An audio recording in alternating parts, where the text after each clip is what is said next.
Hello, everyone, and welcome to Schwab Coaching. My name is Cameron May. I'm a Senior Manager of Trading and Derivatives Education here at Schwab, and this is Advanced Charting Techniques. And sometimes a chart user is just trying to be strategic with their entries. Maybe what they're looking for are short-term cyclical lows. Wouldn't it be nice if we had some sort of a tool that might assist with that effort? Well, that's exactly what we're going to be using today. There is a tool known, it may not be known to everybody, but it's known as the rate of change indicator or oscillator, whatever you want to call it. We're going to be talking about the rate of change indicator, how it's built, how it might be used to plan strategic swing trade entries on stocks. And we're going to be actually placing a trade using that indicator today. It's not a guarantee of success, of course, but it should be an interesting discussion at the very least. Before we get to any of that, let me first of all say hello to everybody who's chatting in. Great to see all the familiar names out there in YouTube as I do every Friday. Great to see Chris and George and Will, Mighty Mouse, Kevin. We see El Camino out there, Jack, Sharon, Sandeep, Jay Richardson, Aviva, everybody else. Thanks for joining us week after week. We always appreciate your attendance and your contributions to these discussions. I did see a couple of names there that I didn't entirely recognize. So if this is your first time in my webcast, welcome. It's great to have you here. And if you're watching on the YouTube archive after the live stream is concluded, enjoy the recordings. A great way to watch our webcast. But if you'd like to be in this live stream, this is a Friday webcast series, and we kick things off promptly at 1 Eastern time. We'd love to have you here in our audience. Now, as a treat for my live stream audience members, my longtime friend, longtime peer, Scott Thompson is hanging out in chats. He's going to be keeping an eye on the chat questions just as I will be. But if I can't get those questions, Scott's there to pick up my slack. Thanks for being there, Scott. Now, I'd also like to throw out an invitation for everyone watching to follow your favorite presenters on social media. You can find Scott on social media at Scott Thompson CS. You can find me there at Cameron May CS. But you can also now follow me on LinkedIn. You can go to linkedin.com/in and then /Cameron May CS. Give me a follow there as well. Use whichever platform is your favorite or both. If you reply to me on one of those social media platforms, I try to reply right back to you. It allows for interaction that's not otherwise available when the camera's not on. But let's get into this discussion. The rate of change indicator. I do think this is going to be new to a lot of you. Go ahead as we set the agenda for today's discussion. Chat in. Are you familiar with the rate of change indicator, sometimes abbreviated to the acronym ROC, R-O-C? But as you chat those in, let's cover some important information here. This material is intended for general informational and educational purposes only. Schwab does not recommend the use of technical analysis as a sole means of investment or research, and investing involves risks, including the loss of principal. All right, so, looks like we have a first timer out there. Hello there, Rosa. Great to see you. I have several people chatting in saying, no, not familiar with this one. No, I've heard of it. Kelly says, little, but I don't use it. Okay, yeah. Chris B says, yes, I haven't used it in a long time. And Chris B, maybe you know about it because we did talk about it almost a year and a half ago. I thought it was time to get back around to the rate of change indicator. It was previously a viewer request that I cover this. So maybe as a tribute back to that viewer, whoever that was so many months ago. Let's go through it again, but through a current lens. So let's set an agenda for today's discussion. Well, as we always do, we follow up on previous trades or existing trades in our paper money portfolio. We have 3 right now, so we'll take a look at those. Then we're going to check the markets. I don't think there's going to be any huge revelations for anybody there that's been following very bullish markets. But in any case, we'll look at those through the TVM strategy set lens, the trend value momentum strategy set lens. And then we'll get to our new discussion of potentially a new indicator. Sounds like to pretty much everybody here, it's going to be a new indicator to you. So we'll talk about how it's constructed, how it might be used to identify trade signals, how it might be used to plan the back end of the trade, and then we're going to place the trade using the ROC. So let's go to it. Let's go right to the thinkorswim desktop. This is the software, the simulated trading software platform. So it's paperMoney. And we have 3 positions right now. We have a little tiny position in McKesson back when we were taking little tiny positions. But I ultimately realized, hey, we're getting through these quickly enough that we have more money to spend in our paperMoney account on some bigger positions, so we decided to do that recently. But in any case, so we have these three right now. We have General Electric, we have Intel was last week's trade, and then we'll get to that McKesson. So GE looks like it's doing just fine, up 1, 2, 3, 4. Nice rhythm to that number, but up about $1,200 on 100 shares. Here was the logic of that trade. This was traded on a bullish crossover of a weekly and daily PPO. Now, if you're not familiar with this indicator, I can't unfortunately go back and re-explain how it's built, how it might be used to generate trade signals and the entire logic of our trades. Just know that we bought as this green line crossed over the red, and we're going to sell when the green line crosses back down through that red. So we're going to sell on a bearish crossover. Our entry was right here. I put a little blue oval around that day to show when we purchased, but so far doing just fine. But if you do want to learn about these other tools and resources that we've discussed in previous webcasts, do yourself a favor. If you are new to these webcasts, make sure that you have subscribed to our Trader Talks channel here on YouTube. So you can go down below the video right now, click on the subscribe button. That only takes a second. It doesn't cost anything. But our Trader Talks channel on YouTube, the full name here is Trader Talks Schwab Coaching Webcasts. But this is where you can join our live streams. You can look through our playlists, or you can even do keyword searches such as, not P-pop, I misspelled there. Let me get rid of the extraneous P. There we go. If we want to learn about that weekly and daily PPO indicator, just type in the keyword search right there, and then you'll find that discussion that we had a couple of weeks ago when we placed this General Electric trade. Now, another thing you can do is you can go to the playlists and just scroll down to about halfway. My webcast series is over here to the right. Sometimes these thumbnails kind of shift around as we add or remove different webcast series, but that's where it is right now. And you can click on View Full Playlist, and that'll bring it up right here. So last week we talked about double smooth trading system. Week before was that weekly and daily PPO. So there you go. You can get all caught up. So let's talk about last week's trade. Let's go back to the monitor tab. Last week was our Intel trade. It's doing just fine as well. Let's go have a look at the chart there. And to understand the logic of this trade, let's load up our study set for Intel. It was a 200 triangular moving average plus the true strength index. So the triangular moving average was used to identify trend strength or apparent trend strength and direction. Then we looked for a bullish crossover. So we are seeing some similarities among different technical indicators here. Yeah, it looks kind of like the weekly and daily PPO, but you can see the signals quite different. But in this case, we entered here as price was above our 200 exponential moving or triangular moving average. There was our entry, and our plan is to exit on a bearish crossover again. So a couple of different crossover systems that we've discussed in the last couple of weeks. So now, let's see. Gene says, newbie here, great to see you, Gene. Thanks for joining us today. Hope you'll do that again in the future. The ROC, the rate of change indicator, looks like a smoothing out of the RSI. It's, well, yeah, there are going to be, in the world of technical analysis, it's kind of like fitness. There are lots of things that do similar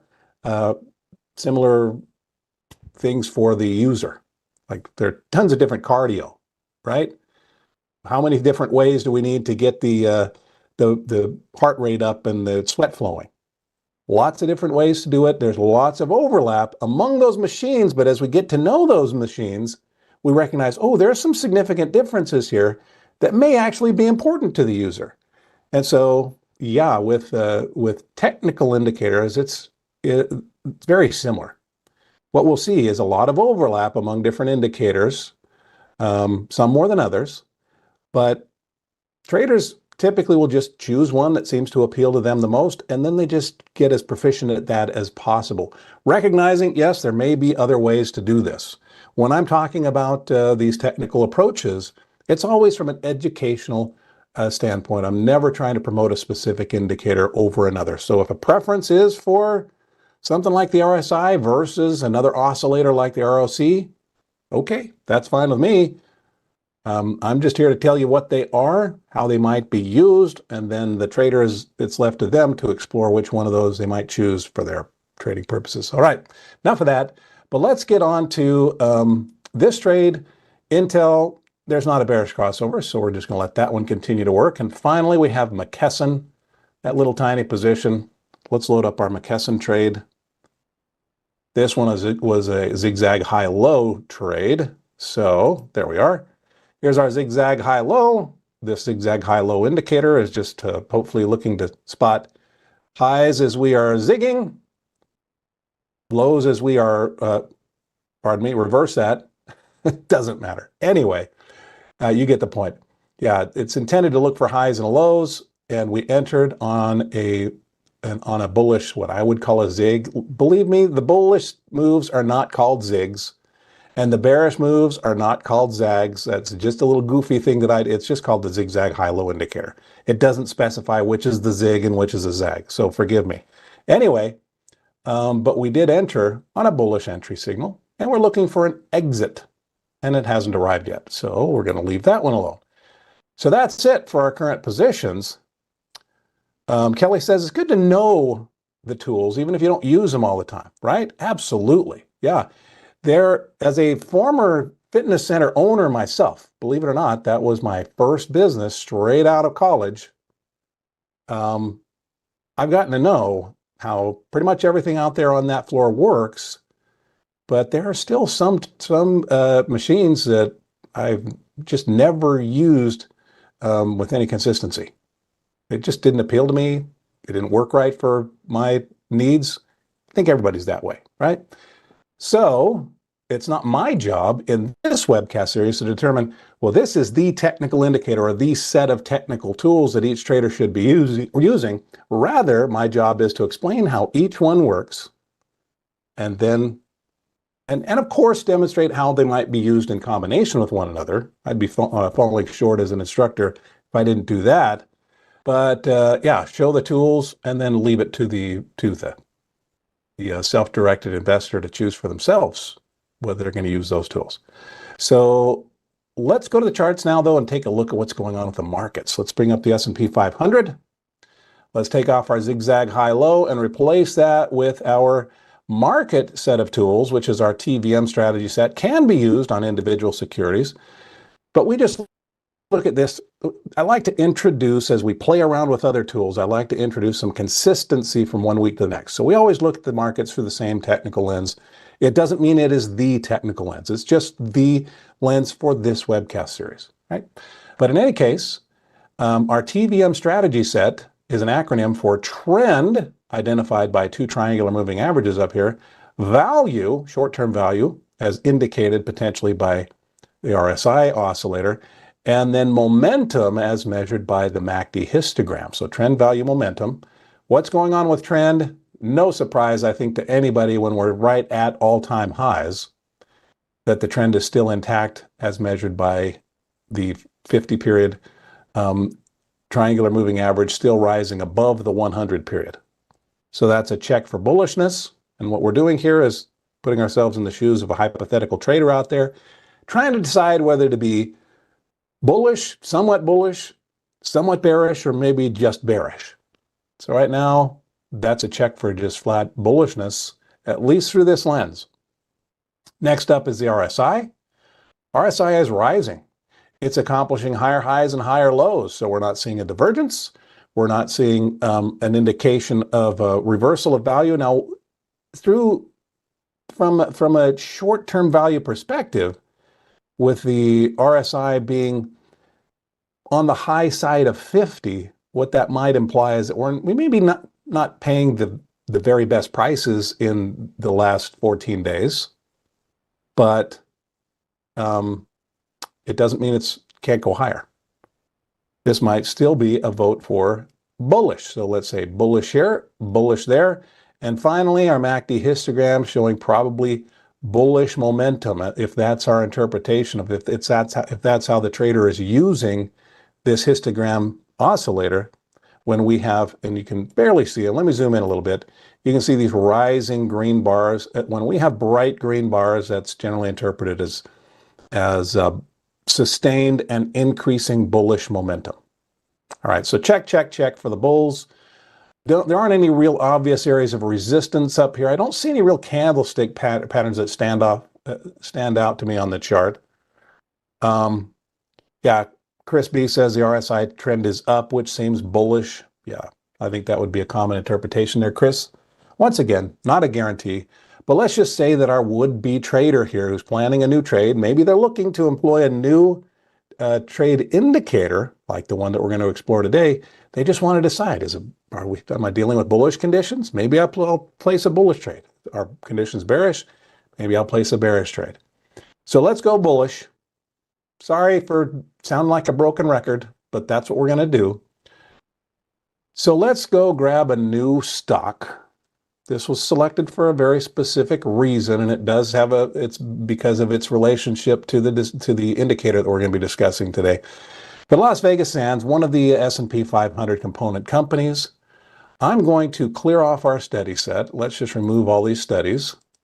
Start with a clean slate, and let's add our rate of change indicator. Now, some indicators are built on pretty fancy algorithms, not rate of change.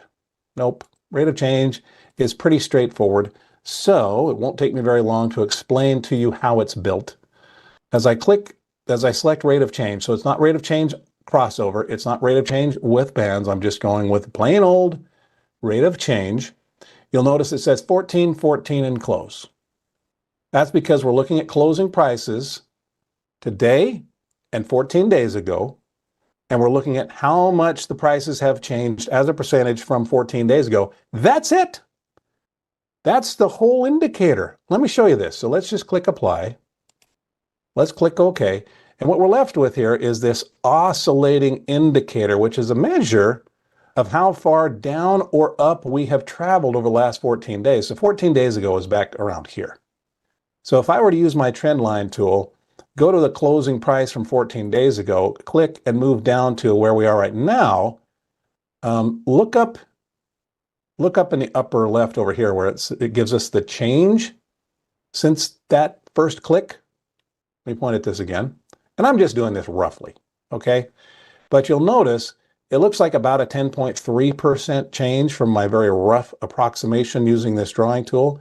What is the current value of our rate of change indicator? Chris, I agree with you. Yellow's almost invisible. I'm gonna fix that in just a second. All right. But if this move is down about 10.3%, where is our rate of change oscillator right now?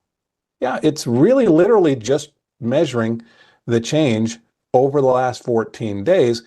And it's doing that for a very strategic purpose. Lots of traders, not everybody, but lots of traders observe that in the short term, stocks and markets tend to move in kind of short-term cycles. Not every time, but quite commonly, those cycles might last somewhere on the order of 4 to 6 weeks.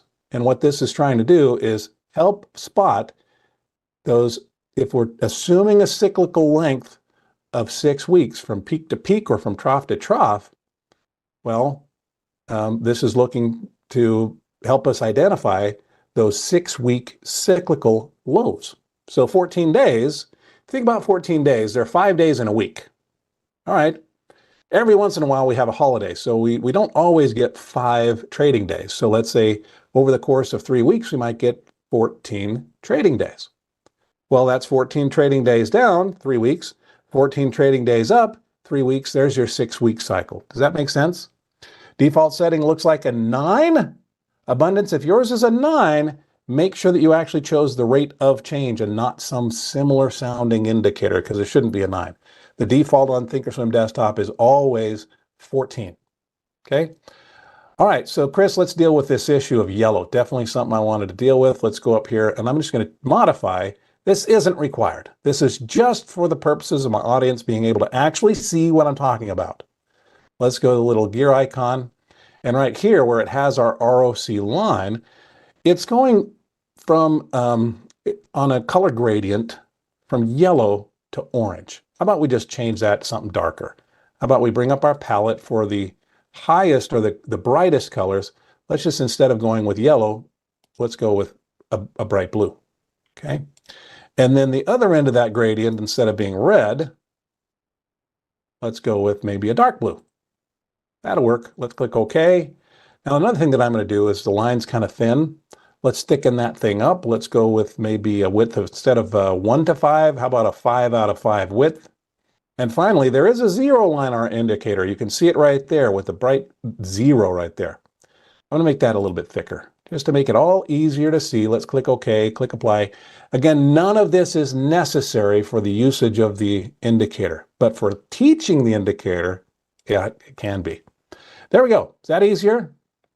All right. So now that we can actually see the indicator, as maybe you're following along on your little personal device or a smaller screen, let's talk about how it might be used. Let's talk about its construction a little bit more in detail. So we've talked about the colors.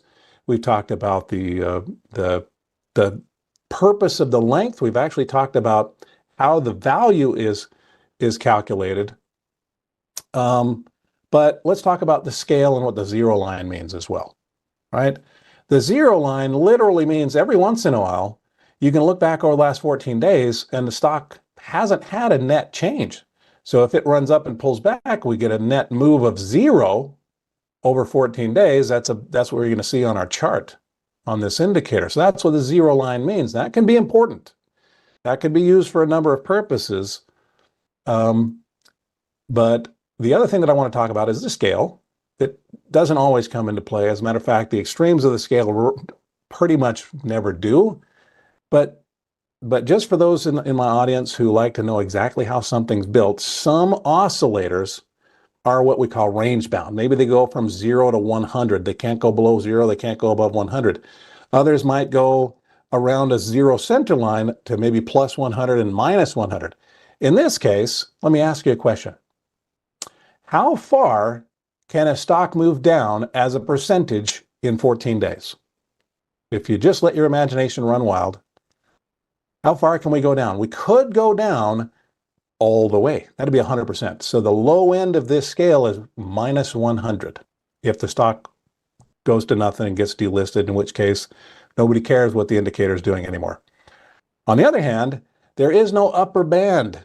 There's no defined envelope to the upper range for this indicator because the stock can go up an infinite amount in 14 days. Kelly says all the way. Yeah, you can go all the way down, right? Yep. And you might say it can also go all the way up, and there's no, who knows, how do we define that? So that's our range. That's what the 0 means. And now we understand where this blue, how this blue line is being generated. Before we get into trading it, I want to say that quite commonly, the creator of this indicator didn't actually intend for it to be used in isolation. Instead, it was used as a supplement for whatever the trader had already defined as the current trend of the stock. So let's talk about trend for just a moment. So we're moving away from the indicator and talking about defining trend. And I'm not going to spend a ton of time on that because this webcast series is called Advanced Charting Techniques.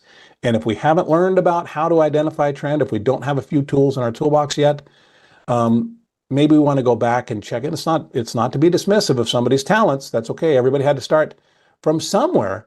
But you may want to go maybe watch our webcast series called Getting Started with Technical Analysis. We have webcasts for learners all along the spectrum. So in any case, but what some traders might do, yeah, might be perfectly valid if the trader just looks at highs and they say, well, if the highs are going lower, we have a downward trend. And if that's the case, maybe we're looking for bearish short-term signals from our indicator. In other words, we might be looking for those 6-week cyclical highs to maybe enter bearish trades. Now, on the other hand, if the trader recognizes an upward trend, maybe during these time frames, they might be looking for bullish entries in an effort to optimize bullish trades in what they see as bullish market conditions or bullish trend on the stock. Now, what I'm going to do, let's actually let's automate this a little bit more. Rather than leaving it to the viewer's discretion or to my discretion, let's employ a second tool here. So let's clear up our drawing set. And I'm going to go to a familiar tool for my audience. And we're going to use a couple of exponential moving averages. This is an indicator. The rate of change is an indicator that really is intended to only be traded over the course of a few weeks. That's a pretty short-term trade. So it might best be paired, at least conceptually, with a pretty responsive trend indicator. All right. So maybe we'll go with an exponential versus simple moving average. Now we're only talking about degrees of separation there between those two moving averages. But what I'll use for today, let's use a pairing of exponential moving averages. So I'm going to load up 1 and 2 exponential moving averages.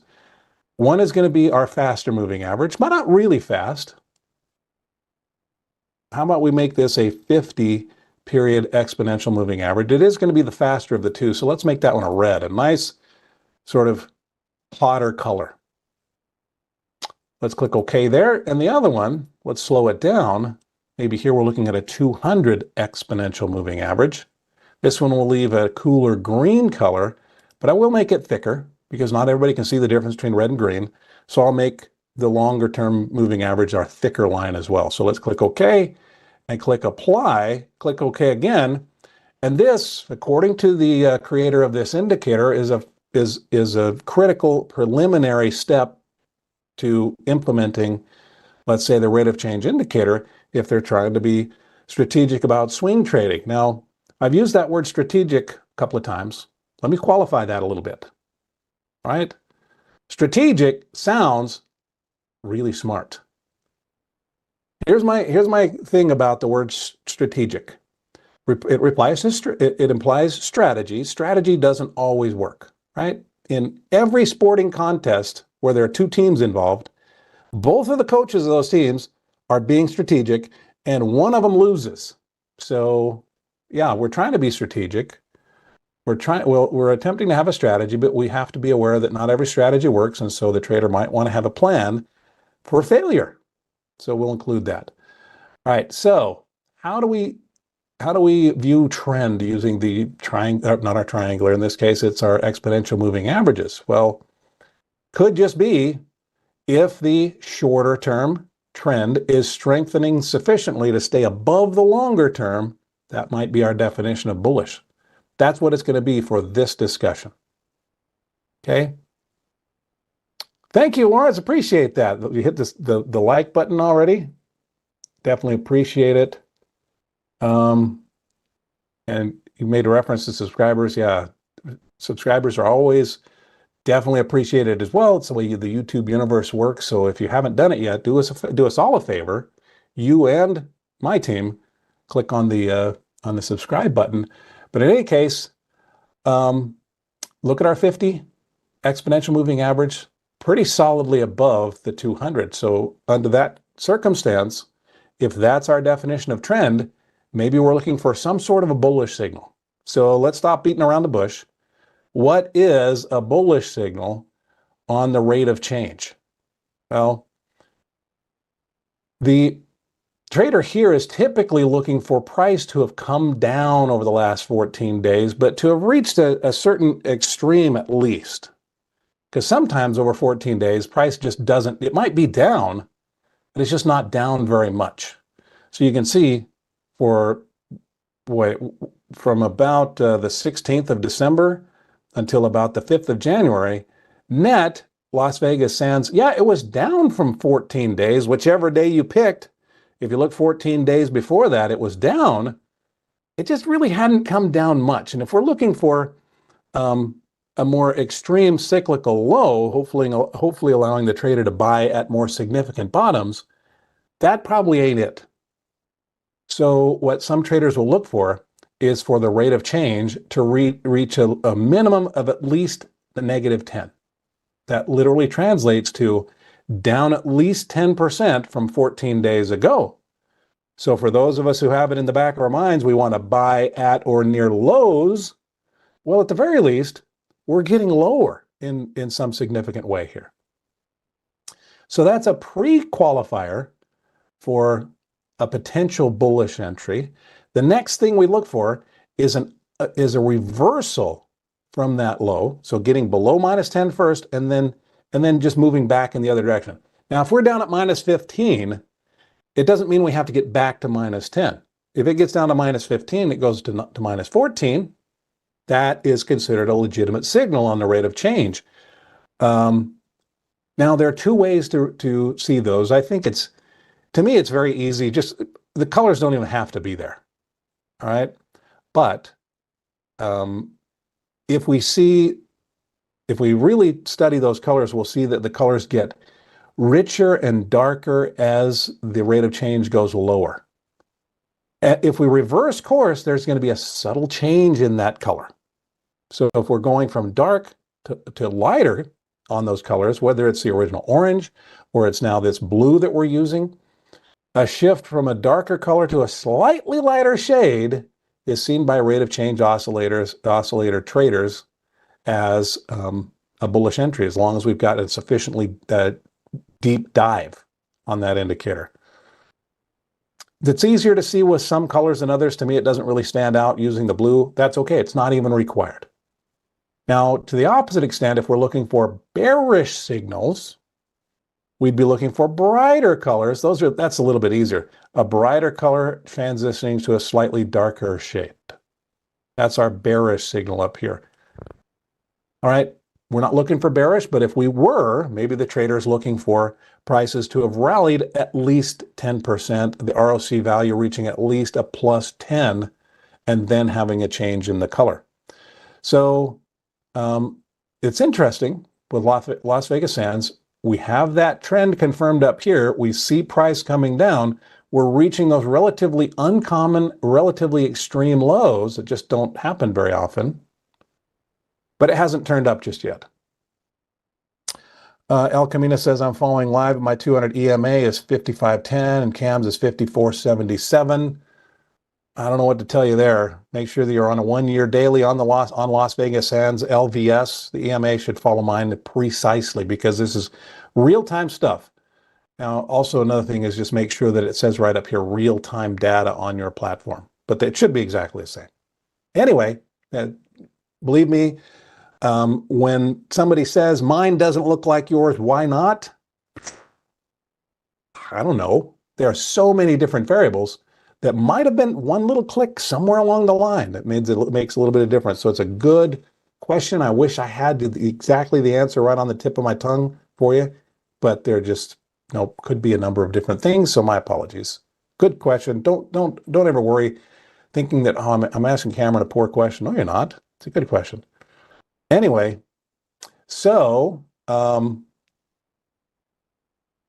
if Las Vegas Sands isn't providing a current signal, how might we find one? They actually don't happen very often. So this is one of those signals that it might be useful to have a scan for. So I'm going to create a scan.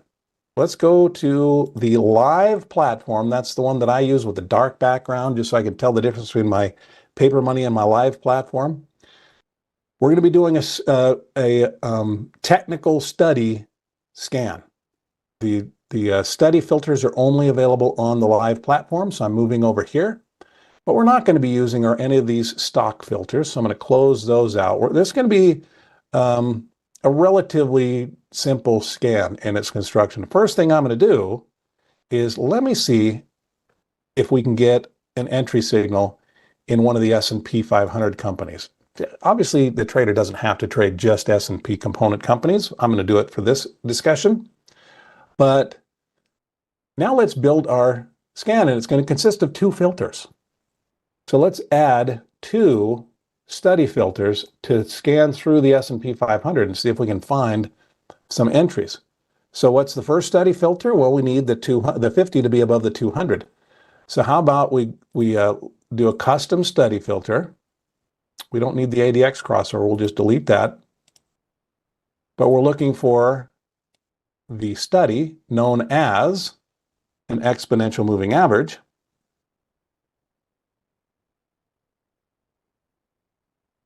We want the 50 to be greater than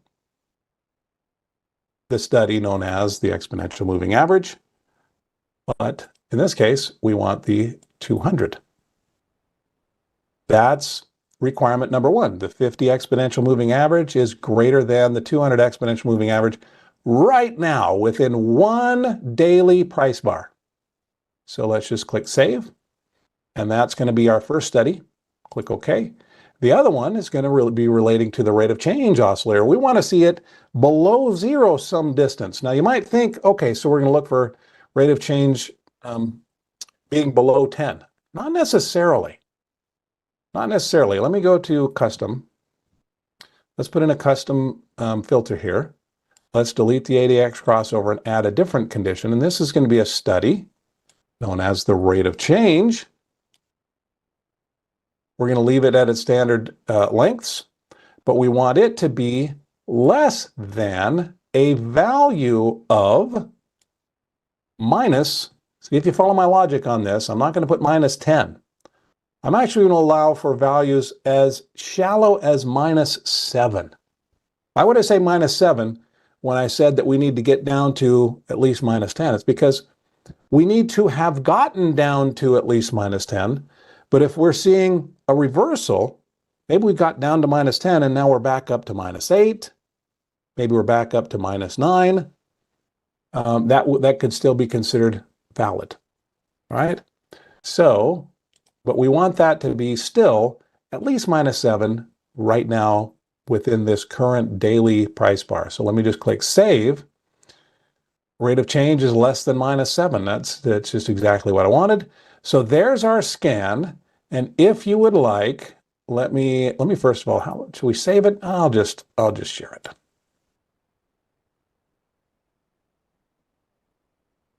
All right, let me click share. And I'll post that in the chat with a reminder that shared scans are not guaranteed as a timing or accuracy. I'll also add that link in my session notes.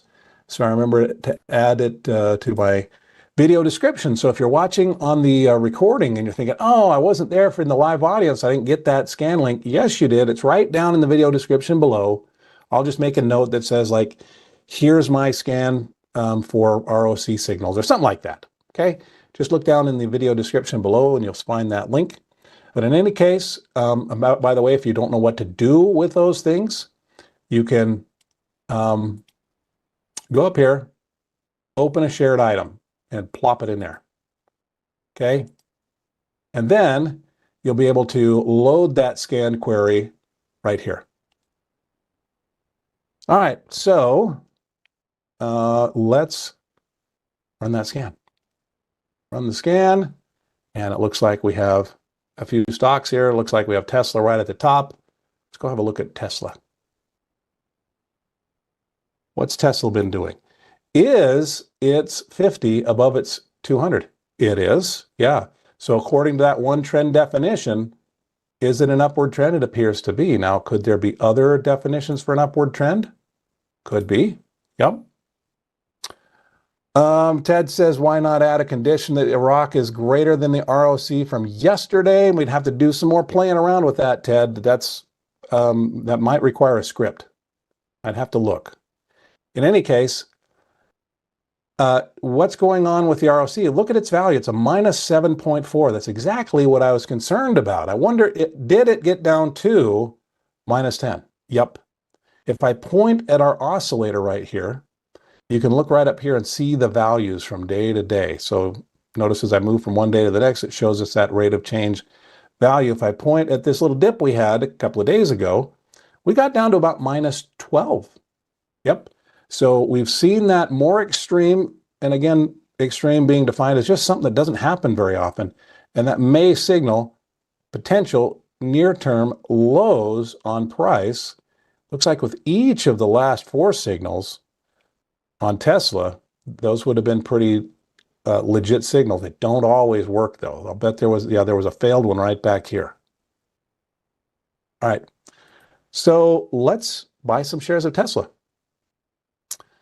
A share is 447. This is a little bit pricier stock. How about let's back off on our other stocks. This one was only $39 a share. This one was $300.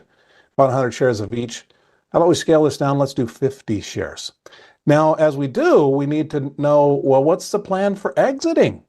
How might a trader exit? Could they use the oscillator to plan their exits? And yes, sometimes they do.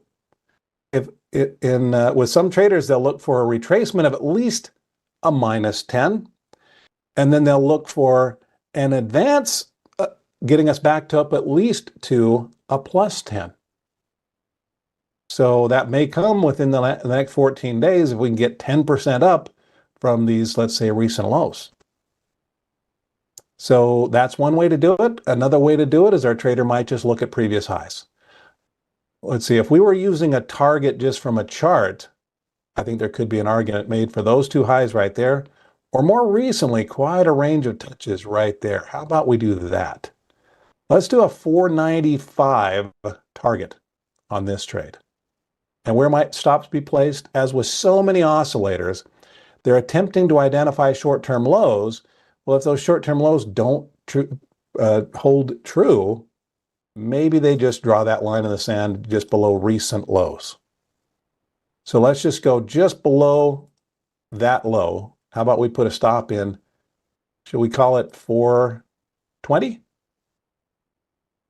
So target up here at 495, stop at 420. Let's go place our trade. So we're going to go to Tesla. I'm going to right click on the ask price, put in a custom buy order with an OCO bracket. That creates a buy order to enter however many shares. Let's do 50. And let's link those together. So now we have an attached two orders to sell, one for profit taking, the other one for loss management. So I'm going to submit this as a market order, but the limit order is going to be our target. That's going to be up there at 495. Good till canceled. And our stop, we're going to put that in at 420. Good till canceled. There we go. So there is there's a trade planned if one's definition of strategy is using 6-week cyclical lows, hopefully. This is a technical indicator that's an effort to employ that kind of approach. So there's our strategic approach to planning a trade. Let's click confirm and send. Gene is looking at other potential things happening on a chart. Maybe there's a head and shoulders, and maybe not, Gene. I haven't had a look, but let's click and buy these shares. Buying 50 shares of Tesla at the market price with market order.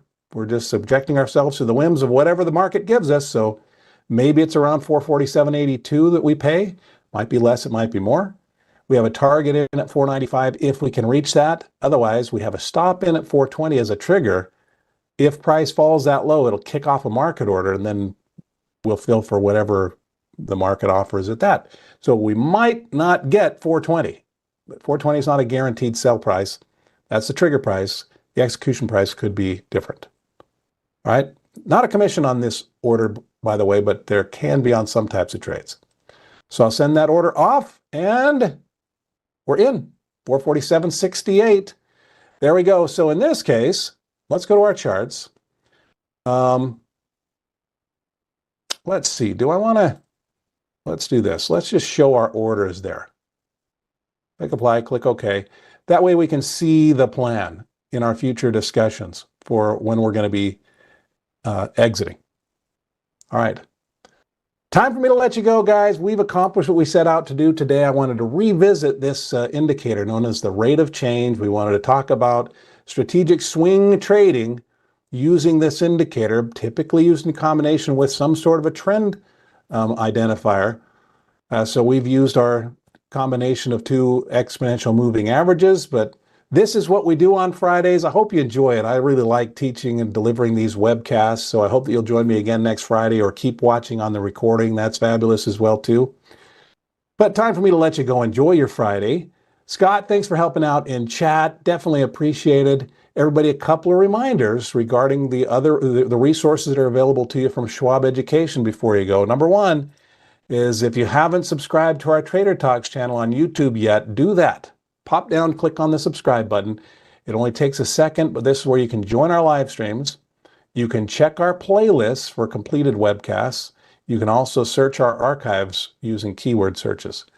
Another thing that we definitely suggest that you do is to follow us on social media. You can find me on X. You can find me on LinkedIn. My X handle is at Cameron May CS. If you reply to one of my posts here, I just try to reply right back to you as well. You can also follow me here on LinkedIn, linkedin.com/in/Cameron May CS. And same deal applies. If you join these other 179 people, got about 18,000 people following me on X. You got about 1,800 people following me on LinkedIn. I treat them both equally. If you reply, I reply right back to you. So that's the best place to connect with me. Everybody, thanks. Gene, you're subscribed. That's how you found out about this one? Good. Yeah, you get those notifications. That's a benefit of subscribing as well. Okay. Thanks for everybody watching. I can see 160 people watching. And as I click refresh, I can see more than half. That's a first, I think, for me, have clicked the thumbs up. Thanks for doing that. If you enjoy a webcast, show us, click on that like button.